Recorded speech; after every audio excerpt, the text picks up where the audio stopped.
All right. Mike, how was Florida? It was amazing. It was really good. Good beach time, good ski time. Nice.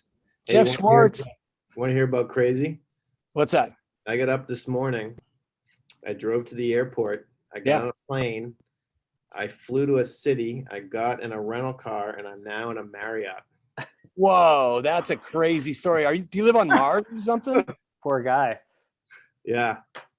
Instincts did take over once I got to the airport, though. I bet. They came back. I bet. Back to the future. Yeah. Hey, Jeff, how's it going, man? It sounds like you're busy. I am. It is. All sorts of great things going on. It's a very interesting time.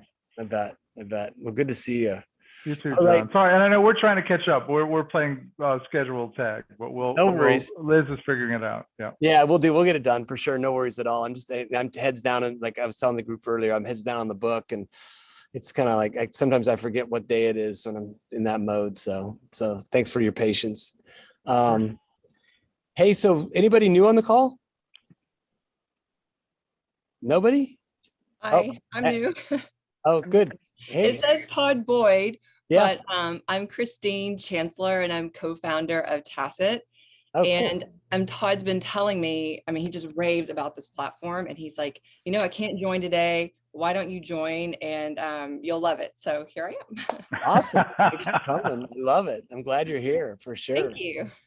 And Emily. Hi, Yep, Emily. I'm new. Hello.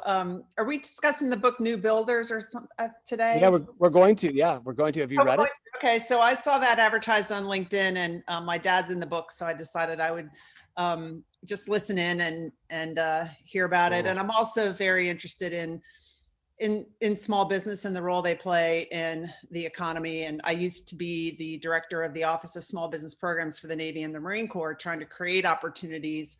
And it's really tough when you got the Lockheeds and the Boeings and all those big companies trying to get all the defense dollars. So yeah, I'm for interested sure. in helping small businesses. Oh, that's awesome. I'm glad you're here. Thanks for joining us. And who else? I'll give a little. Yeah, hi, it's John Eidenberg. I'll give a little hoorah to that Navy Marine Corps thing. After six years in the service myself, I was an analyst classmate of one of the co-authors, Seth. And so I've known him for 30 years and think what he's doing and Elizabeth are doing is wonderful. I was the head of diversity and inclusion for Deutsche Bank for many years. And so I love anything that's looking at educating people to help level the playing field.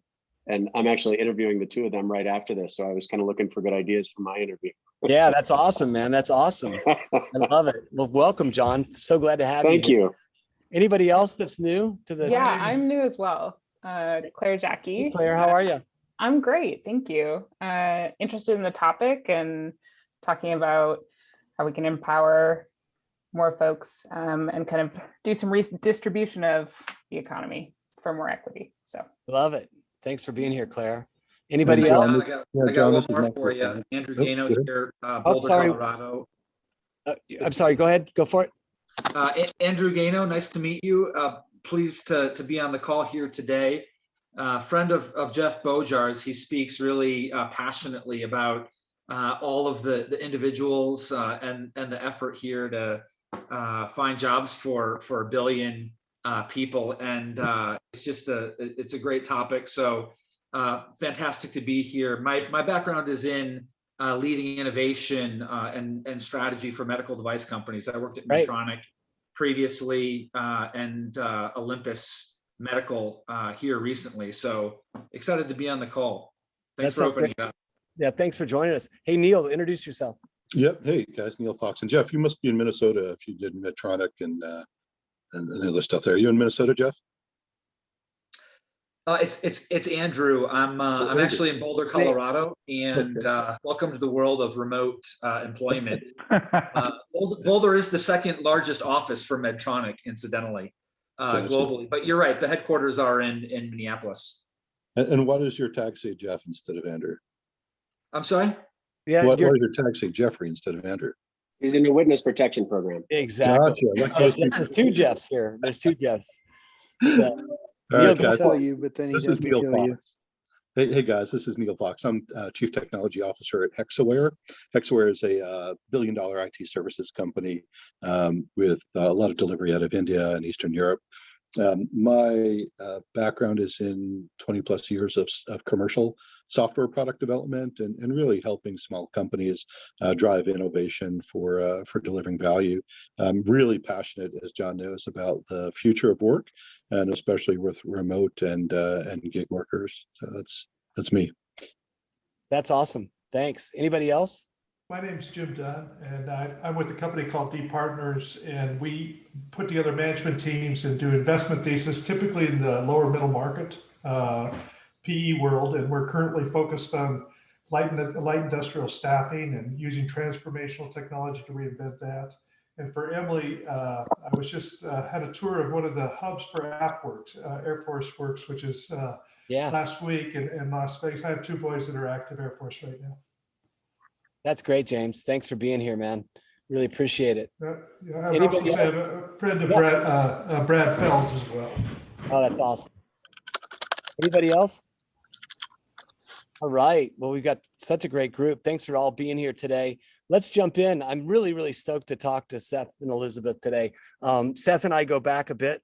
I don't even know how long, Seth, maybe 20 years or so? Maybe not that Probably, long. yeah, close to 20 years, probably 15 to 20, somewhere in there. Yeah, we've sat on some boards together and we bummed around and rode bikes together and done lots of stuff. And it's been really, really amazing to watch Seth's career blossom. And one of the things that I love about Seth is that, VCs sometimes have a reputation of, being pretty hardcore and difficult to get along with. And I think Seth's one of the most empathetic, nicest guys you'll ever want to meet. So I've definitely cried on his shoulder a lot on, other investors and business plans and all that kind of stuff. So it's just really awesome to have him here. And I'm really proud of him for this new book, The New Builders. It's really, really cool to see. I think, in the open talent world, Seth's got a couple of connections for sure. He saw Victors and Spoils, the company that I grew pretty close up, but he also was an investor in World Market and CrowdTap, which is now Suzy, which are kind of based on the same open talent principles. So really just wanted to kind of launch in today, Seth and Elizabeth, and ask you guys some questions. But why don't you just kick off and tell us a little bit about each of you guys, and then we can kind of dive into the book. You did a nice intro of me, so maybe E, do you want to jump in? Sure. Yeah, I can do that. So I have been a business journalist for more than 20 years. And then a couple of years ago, dipped a foot into the entrepreneurship space, and it slowly kind of dragged me in the whole way. So I founded a company about 2 years ago that's called Times of Entrepreneurship that covers the broad world of entrepreneurship. And met Seth when we were both doing work in Jerusalem. We were working on the Palestinian economy. And I remembered him and looked him up in Boulder a couple of years ago. And that's how this collaboration came about. That's awesome. That's awesome. Well, I'm so psyched to talk to you guys about the book today because we've got in CTW, we've got an advocacy group, and it's been, folks have been really concerned about how do we get more of the world involved. And if we're going to transform work for 1 billion people by 2025, that's the group's mission. We've certainly got to broaden and make our community way more diverse and not only geographically, but also, in every other way. So why don't you guys launch in and tell us the premise of the book and how you guys decided to do the book you're doing? So I'll go again. Let's see how we decided to do the book. Well, we decided first to do a lighthearted coffee table book called Faces of Entrepreneurship. That would be just fun. We would go to main streets around the country and interview entrepreneurs. And what we rapidly discovered was that entrepreneurship in the United States found decline. And that truth we figured out had been obscured by the rise of the tech narrative. And both of us knew that tech world well. So we were like, suspect number 1 and 2 of like people who thought entrepreneurship was thriving in the US because we've both done so much work in the tech space. And so when we figured that out, we thought, why isn't this more broadly known? Somebody needs to make it. more broadly known figure this out, because obviously small businesses, startups, entrepreneurs, however you define this special group of people, are vital for the future of the economy. And so the book kind of morphed into something bigger and more important. And then Seth, you want to pick up from there and say what happened when Yeah, the well, pandemic started? the first thing I'll say about the entrepreneurship is dying and tech is overtaken the world of entrepreneurship is we took a couple of these ideas to some friends of ours, and the most common response we got wasn't, oh, that's interesting, or show me the data. It was that's totally wrong. Like, you're totally wrong. Like, the entrepreneurship's never been thriving more.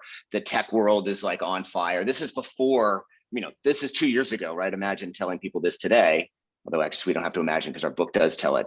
And that was when we really realized that this tech narrative and this grow at all cost narrative it's costing the US economy, and it's costing us sort of this dynamism that exists in our economy. And so we sort of figured this all out. And then all of this is also kind of wrapped in sort of the biggest thing that we learn in some respects, which is just the entrepreneurs, the people that are starting businesses today, are much more likely to be Black, brown, and female than they are to be white males.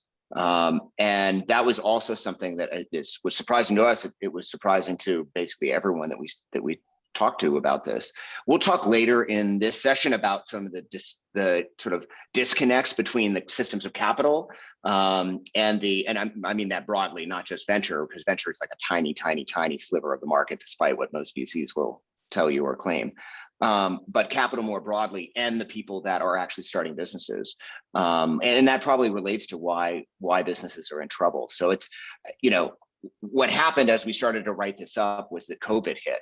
And so we had already sold the book. We have an agent, we'd written what they call book treatment. So we described the book, and the agent had shopped it to publishers. I think we'd even signed on with the publisher. I think at this point we had decided that we were going to go with Wiley, and then the pandemic hit, and we hadn't really started writing the book yet. And that's when we realized, like, these stories need to be told urgently, because it is true, and it was very true, especially at the beginning of the pandemic.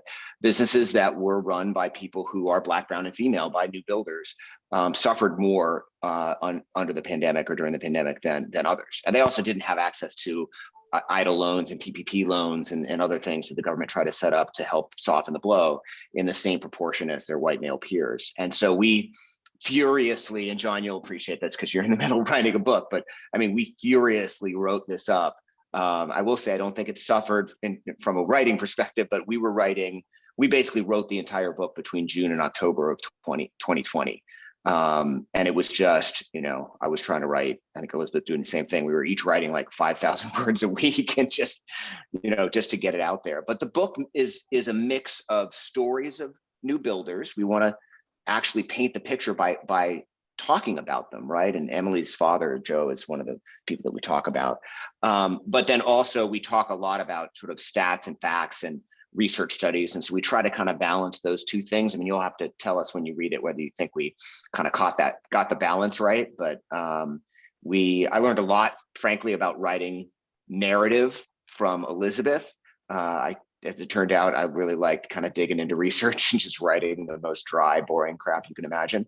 And then Elizabeth could write all the color, and then we'd edit each other's stuff, and my stuff would become more colorful, and her stuff would become, I don't want to say more dry, but it would sort of like make, tighten it up a little bit. And so it was a really kind of fun partnership that way. Yeah. That's really awesome. So when we look at this issue, because I think we can all see it, especially coming out of COVID, is this a global issue too, or is it just a US issue? It's a US issue. It's a developed economies issue. And in fact, it was just confirmed yesterday, the Global Entrepreneurship Monitor released its latest findings. So this trend is in developed countries, entrepreneurship is declining. But it's declining pretty sharply in the US, even compared to other developed economies. And there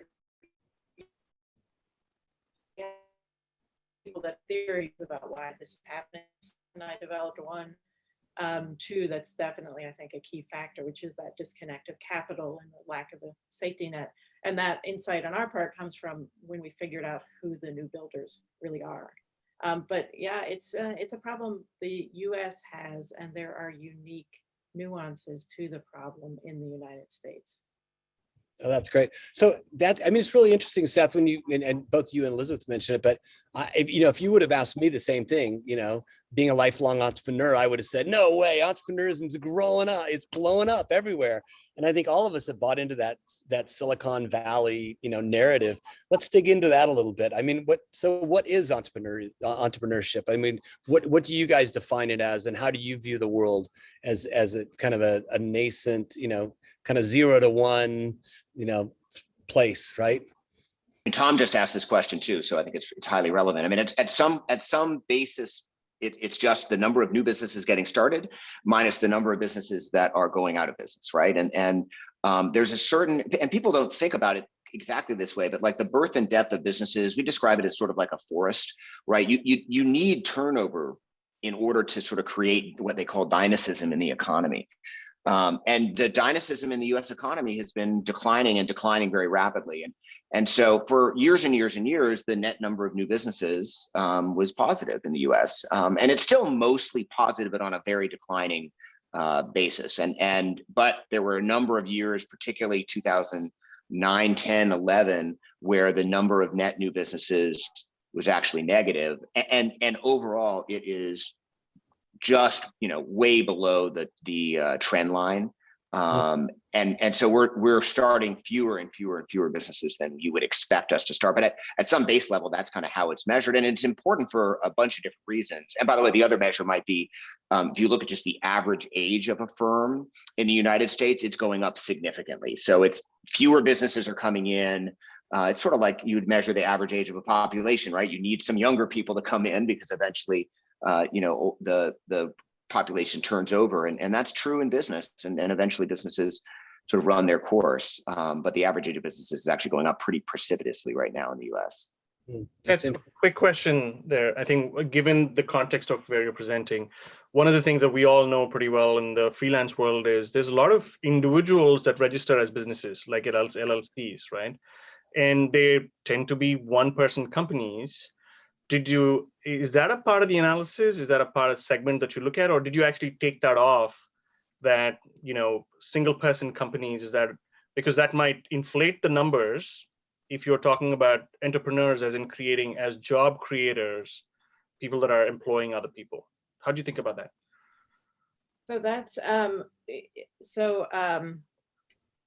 let's see, there are about 30 million total small businesses in the United States, and that includes non-employer businesses. So if everything that Seth said is true, right, about the average age of the businesses and the number of businesses. The other thing that you can take into account, and this goes to your question, is that the share of employment of businesses is also declining, as well as the average number of employees in those small businesses. So when you put all those things together, they're all kind of indicating that there are fewer and fewer startups by age of firm, right? And even when you take into account those single person businesses, that's true. What the analysis really doesn't take into account is the number of people in the world who are entrepreneurial. In other words, who are participating in the gig economy in some way, but haven't taken that step to formalize themselves into a business. Because that seemed to us to be an important kind of, trend, like it's a marker of the kind of seriousness and the business model and a lot of other things. And I also think it's really important to recognize here that, and I'm about to argue this in a piece I'm going to publish on Forbes, that women and people of color who are entrepreneurial tend to be both in that gig economy space and in that single person business space. So a lot of analysis shows that kind of people are having trouble bridging from either one of those worlds into a growing business. And that's really the question for the health of the economy, I think, is how vibrant their companies are, how confident they feel adding employees, however you define employees, right? Even if it's a network of formalized contract relationships. It is something that we've been talking about more recently and that you might hear in the news, because the number of new business licenses, applications for new business licenses went up significantly at the beginning of COVID. It was like 1.65 million across the first 6 months of COVID. I believe, or we believe, that a lot of those are sort of gig workers who are incorporating themselves in some fashion.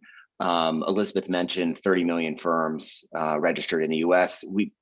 The data that we've seen suggests there are about 60 million people that have participated in the gig economy. Obviously, some of those people are starting firms, and many are not to do their work. But it's an interesting question, because it's not that being a member of the gig economy isn't entrepreneurial. It can be very entrepreneurial, but it's not the same. Deciding that you want to start a business because you're going to run you're driving for Uber and your Grubhub through that. Which may be a great strategy for taxes and other reasons, liability, isn't the same as starting a business that expects to employ people. And so that's one of the other trends that we've seen over the last 30 or 40 years, which is the average number of employees per business has gone down.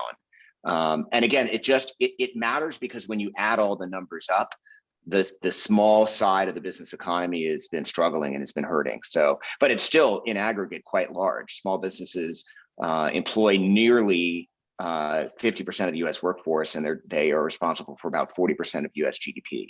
So they're important collectively. But one of the things we argue in the book, or talk about a lot in the book, and by the way, the book is not about big business bad, small business good at all. We talk about balance and sort of ecosystem development and dynamism and things like that that are really important. But one of the things that we argue for in the book is getting back to that balance, because we've become out of balance.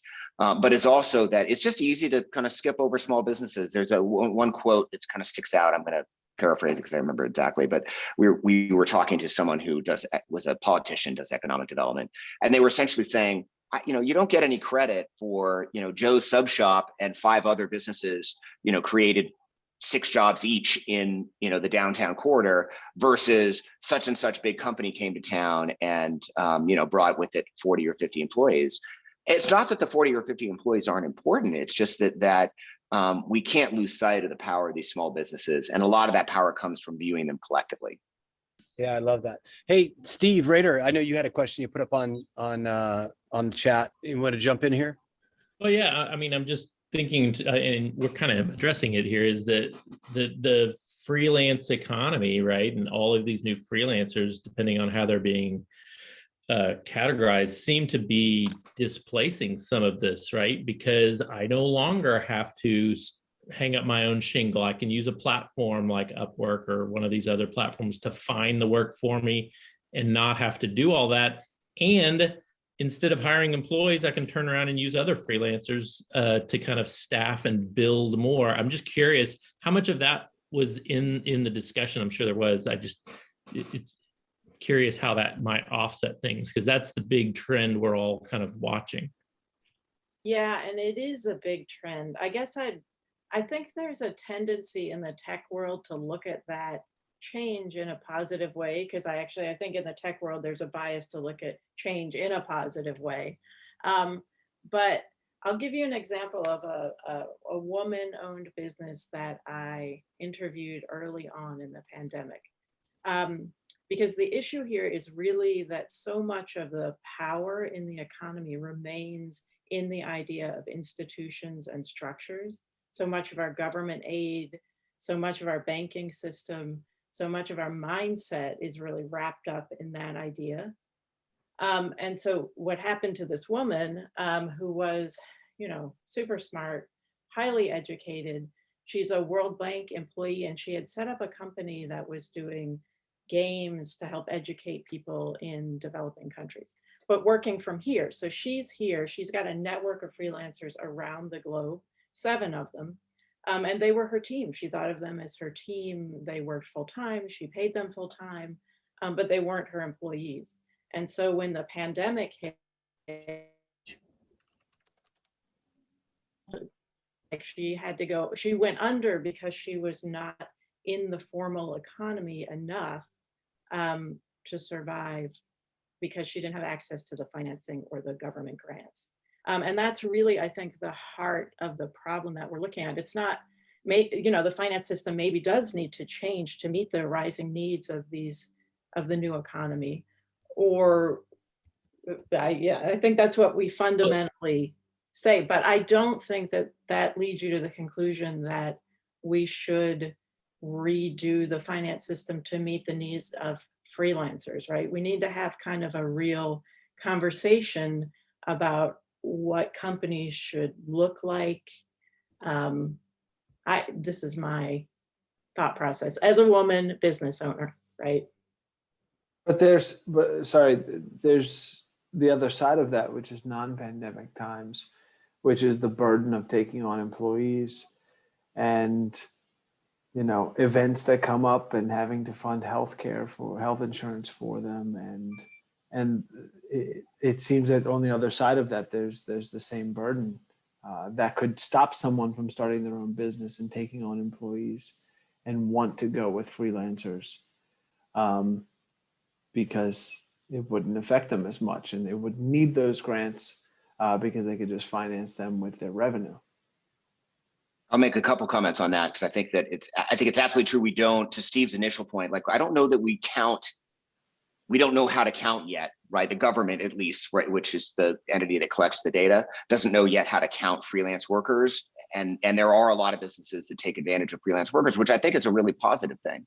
And I'm sure people in this group would agree with that because it creates that kind of flexibility. And we saw the downside of that in the pandemic in a couple ways, right? On the worker side, because it was easier to flex up and down, and so you weren't counting people losing their jobs necessarily because they were pulling together different jobs as freelancers. I'm going to address the healthcare thing in a second too.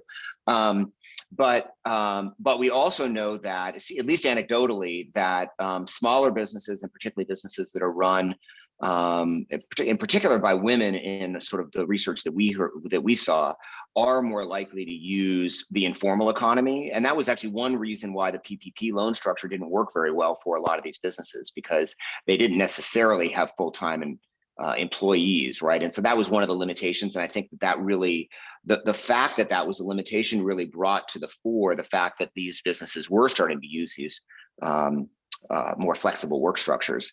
To the question of healthcare, the number one reason people don't start a new business is because of access to healthcare. And we argue for this in the book. And it's just, we don't argue it because we're like, I'm a capitalist literally by job title. So I'm not trying to make a socialist argument for, and we're not trying to make a socialist argument necessarily for universal healthcare, but we're actually trying to make a capitalist argument for it. And so, I think if people, and I would imagine this would be true sort of in the worlds that Open Assembly thinks about, that if people had access to healthcare in a more centralized fashion that wasn't tied to their job, they would be more free to move around and put together the types of jobs and the work that they want to do. And I don't know why. To me, that's part and parcel with the new economy, because I believe the future of our economy does include a large number of people that don't have traditional employment relationships. And frankly, the pandemic has probably only sped that up. And when I look at across our portfolio, and we're starting to see the front end of that employee churn,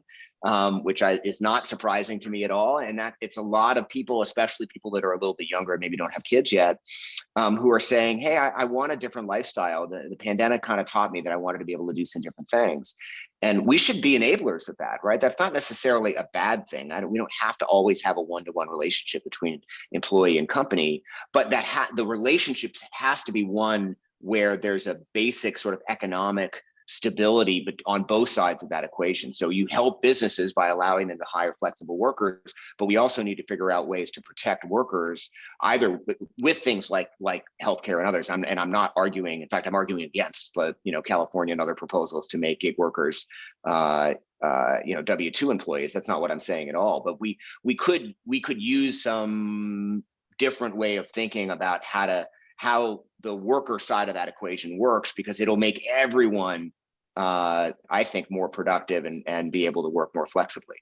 So I think it opens up I think it's a very good argument from the capitalist side. I think it's so I live in a socialist country, and it is absolutely a factor when a company is hiring a young woman as to whether she's going to have children or not.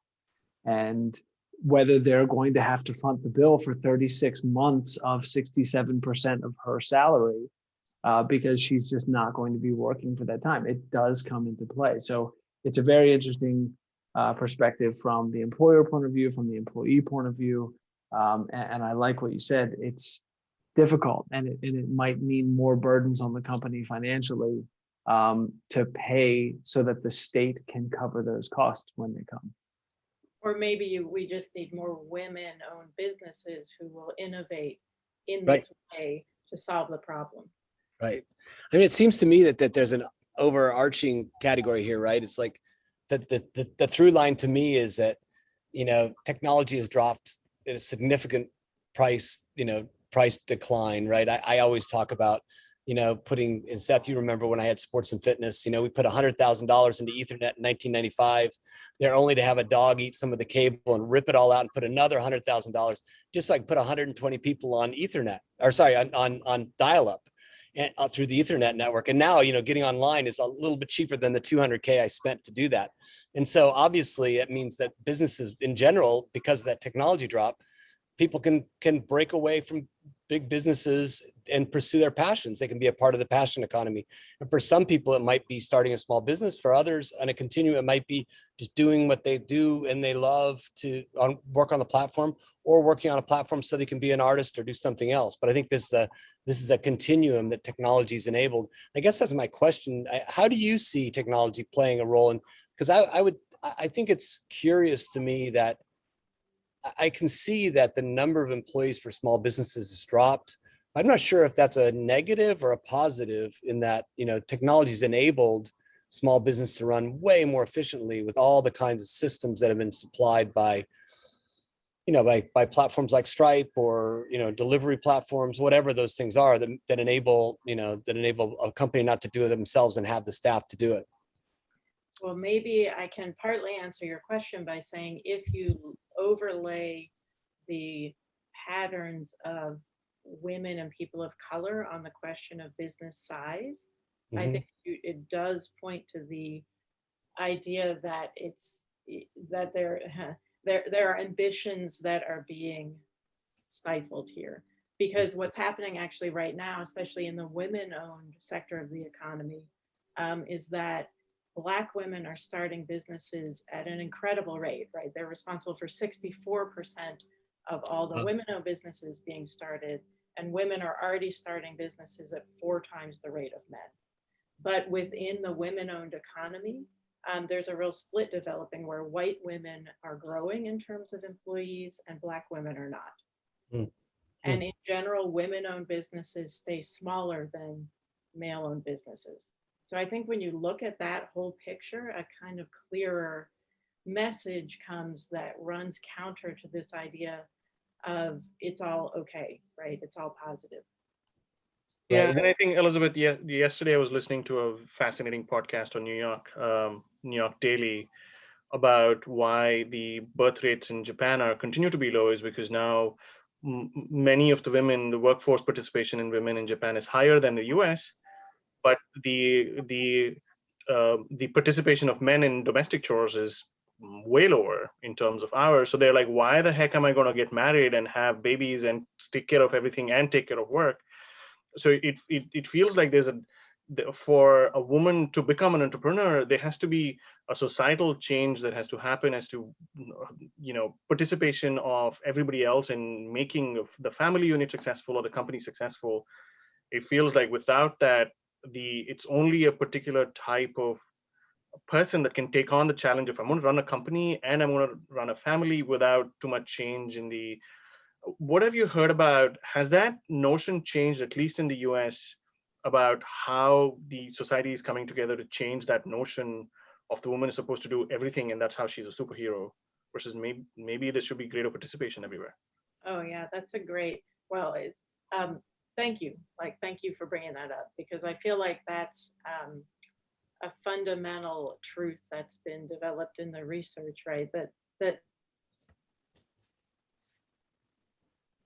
either supports or doesn't support a woman fully realizing her ambitions.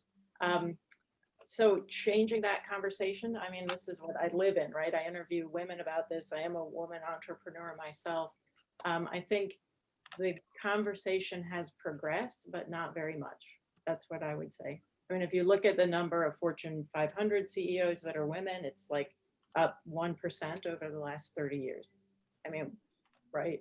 And even though the number of women-owned businesses is climbing, like we just said, they're still kind of, they hit a ceiling, right, in terms of the size they can grow. And there are fairly recent studies, I think, that show that the reason that women hit a ceiling in their careers in every aspect is because they still do like 4 times the amount of the work around the house. Mm-hmm. You know, I actually, one of my theories getting into the book more on why women-owned businesses generally have been under-recognized through history. And if you consider, for instance, that we've kind of classified whole sectors of the economy like midwifery or domestic, you know, we've just decided, oh, those aren't sort of real businesses, right? For many years, they weren't even counted in the economy. And that's why we lost some of the narrative thread of women being entrepreneurs.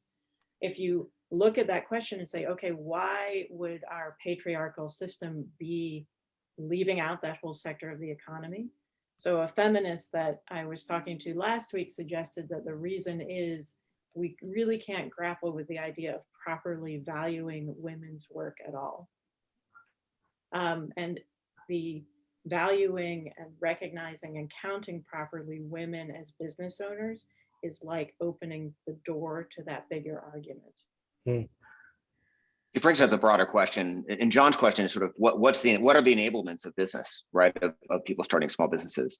And I think the real question we should be asking ourselves is actually what would our economy look like if we better enabled new builders, particularly women and women of color, if we knocked some of these barriers down to their starting businesses, because they're starting these businesses despite the fact that they have that there are all of these impediments.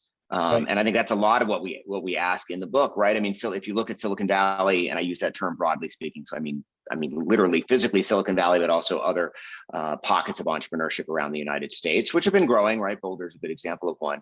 And the amount of sort of support and help that they have, there are these entire ecosystems that have been built up to support these businesses being successful. And yet, you know, most people don't realize this.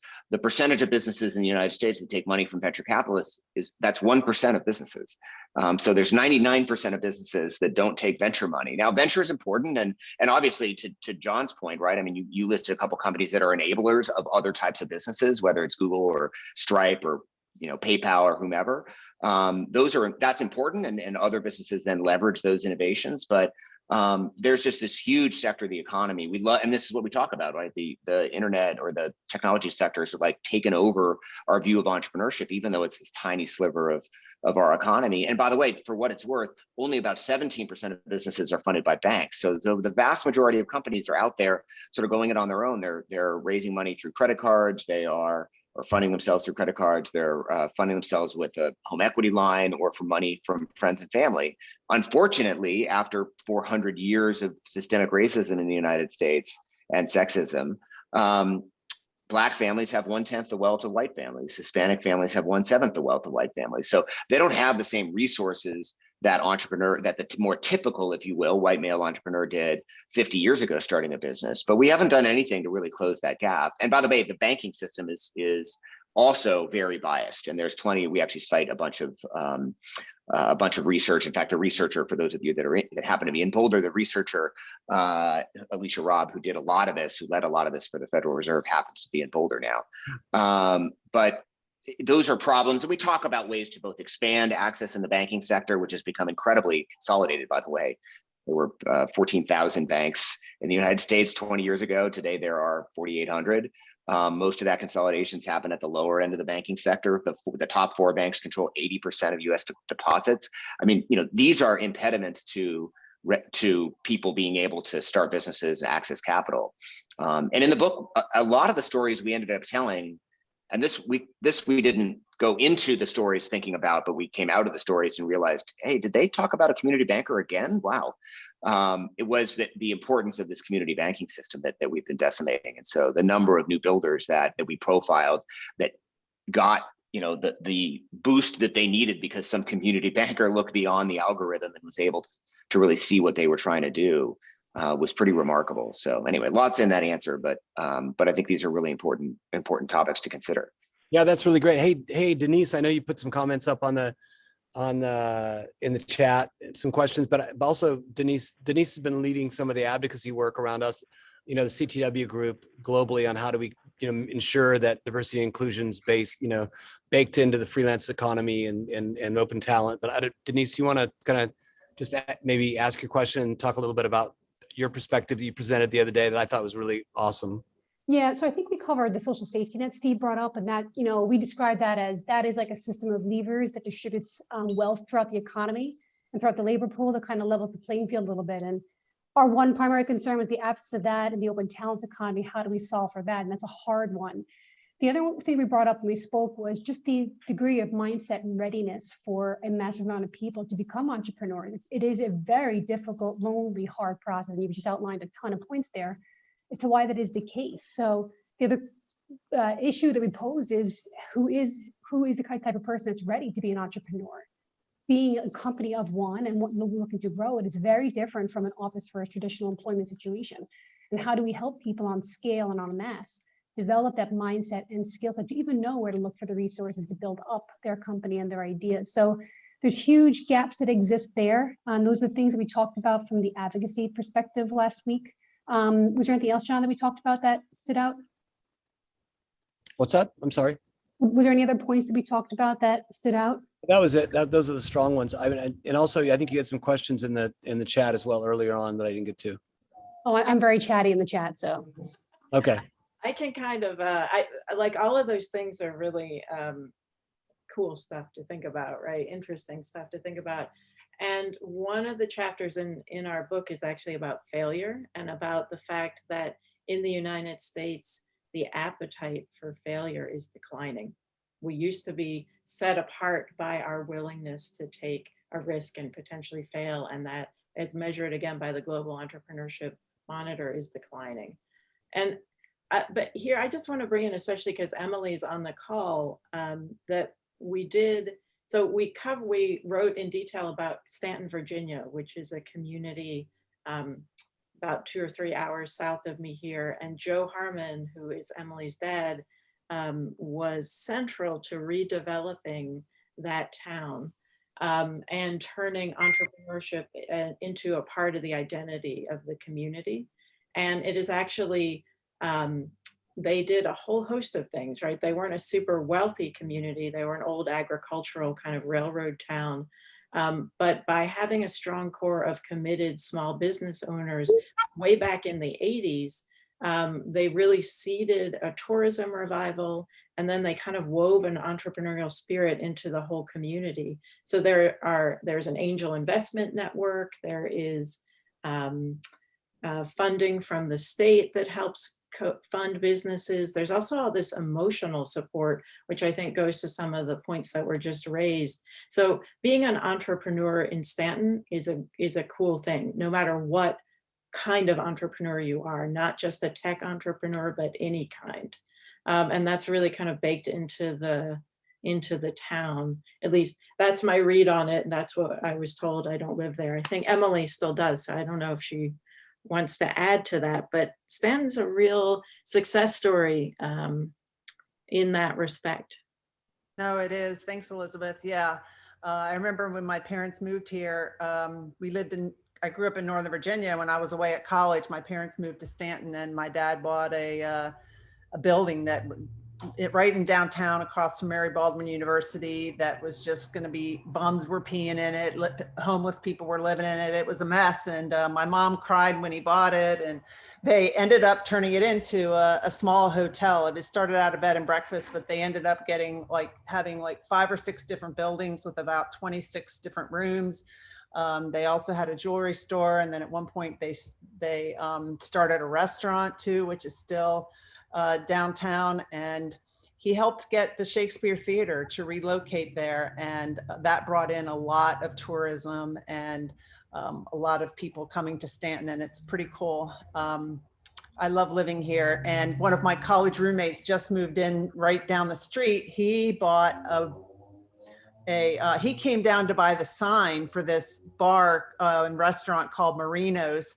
And he actually came back and told his wife that he bought the building and the business. And he's my roommate from, or not roommate, but a company mate from college at the Naval Academy. And so now he's bought a business down here.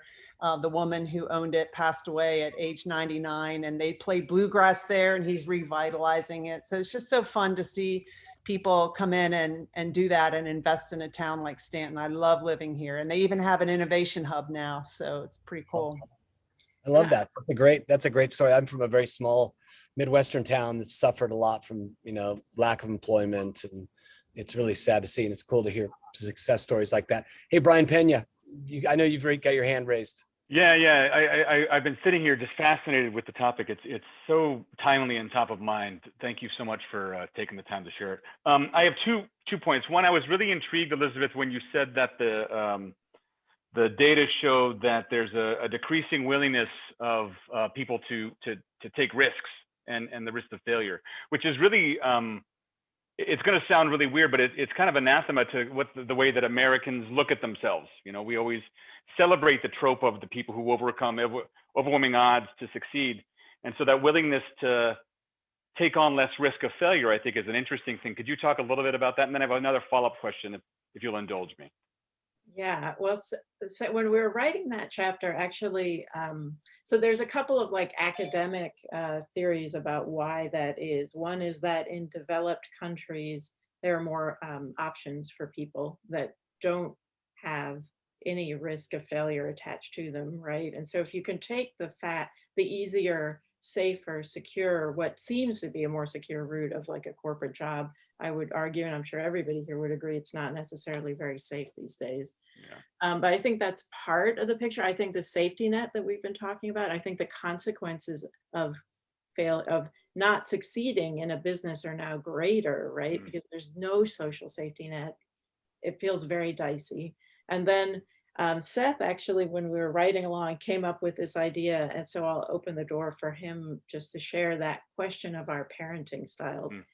Because when he wrote that, I was like, right on, Seth. I think you're right about that. Well, I think it is true, right? I mean, so one, I just want to comment that your perception of sort of the American ideal is absolutely right? People think of Americans as very open to failure. And by the way, this has been a long-term trend in America that failure has been something we've been great at, right? It's not just something, despite what Silicon Valley will tell you, that they sort of invented. Silicon Valley happens to still capture this view, probably in part because there's tons of privilege in Silicon Valley. And so they don't have to worry necessarily about some of the issues that Elizabeth just described. But I think the other thing is that we talk about this sort of parenting style that where as soon as children start to fail at something, they are pulled out of that, right? And they're told it's not their fault, it's the fault of whatever, that coach was stupid, he should have picked you, or whatever it is. Yeah. And that, I mean, it sounds silly, but the truth is, and there's a little bit of research now starting to emerge on this subject, that we just simply don't allow kids to try things and fail and learn from failure. We're so afraid of them not being successful that I parented, my kids grew up with other kids who literally their parents wouldn't allow them to do a sleepover unless it was at their house, because they had to control every aspect of what if they got in a conflict? I remember a parent once saying this, what if they didn't get along and something happened, right? And you're like, well, they would freaking figure it out, right? That's what we all did. But we've not allowed that to happen. And I think that's contributing significantly. But to put it in perspective, our acceptance of failure has dropped in half. It has dropped off a cliff. Yeah. And now we're pretty much in line with Western Europe still. So we haven't dropped below that. And, where fear of failure is highest is in Asian countries, and those tend to have the lowest rates of entrepreneurship. They're correlative, not causative. But I'm super fascinated by that. Again, I could talk about this. There was a social theory that said that the significant decrease in failure in millennials occurred because they had the save button on video games. Because if anybody who was younger and knew you had to play to the very end, and every time you got 6 hours in and then you would die at the very end, you'd have to start over from scratch, you learn that pattern of failure. By being able to save the video game, you're not introduced to that same visceral investment. And then another thing, was just talking about the prevalence of ageism in entrepreneurship. You know, the usual sort of, again, similar American ideal is that entrepreneurship is a game for the young, as opposed to the data which shows that most successful entrepreneurs are actually older.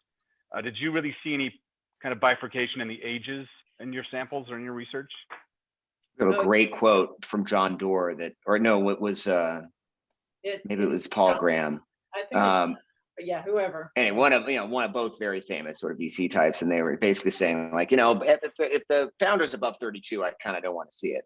But actually, it turns out that the average age of a successful entrepreneur is significantly older than that. It's even a Silicon Valley entrepreneur, it's 40 or above. Yeah. And the most successful entrepreneurs tend to be 45 or above. And we're also seeing this interesting thing where older Americans, people 55 and older, are starting businesses also at an increasing rate. And maybe that just reflects that people are living longer and they're creating kind of second careers for themselves. But we know that from the data that people 55 and older are in terms of the age groups of the data that we saw. This might be changing a little bit now with COVID, but if you go back to 2018, which is the data that we had, that the fastest growing rates of entrepreneurship were people 55 and older. Great, thank you. Maybe it's worth adding here too that Joe Harmon, who's in our book, went back to Stanton after he'd had a long and successful career as a banker. But he just kind of got bored and he figured out, well, I love my hometown. And that's when he started all those businesses that Emily referenced. So he's a prime example of a person who came to entrepreneurship when he was older. Yeah, he was in his 50s and he just retired 3 years ago. So he's 87 now, maybe 4 years ago. That's great. Well, listen, thanks so much, guys. Seth, Elizabeth, really enjoyed it. I think it brings up a lot of topics that we're concerned with, but sometimes don't really surface to the top of the agenda as we try to figure out, this open talent economy and how can we best support individuals as they try to onboard into work in a new way. So I really, really am grateful for you guys to be here, to bring this to our attention and start the dialogue, because it'll definitely live on a lot further on than just today for this group. We'll make sure, Brandon, let's make sure Seth and Elizabeth get all the stuff from the chat, just because I think it's always really great and fruitful of other ideas and tags and things like that. And, make sure you guys go to Amazon. Let's make sure as a wrap up, Brandon, that you send out a note with the link to Amazon so we can support Seth and Elizabeth and all the good work they're doing. That'd be great. Actually, if you go even onto our site, there's a bunch of local bookstores too that you can order it through. Tattered for those of you in Denver, but a bunch of other ones as well. And John, we'd love to come back maybe after people have read the book and kind of keep this debate going. This was awesome. Yeah, great. No, I love it. I love it. I mean, and I would definitely encourage you guys to come to the CTW calls that happen twice a month. It's always really lively and lots of good stuff and a very much of a global perspective. So it's been an honor to have you guys here. Thanks so much for taking the time and enjoy the rest of your guys' day. Thank you. Thanks, everyone. Happy weekend.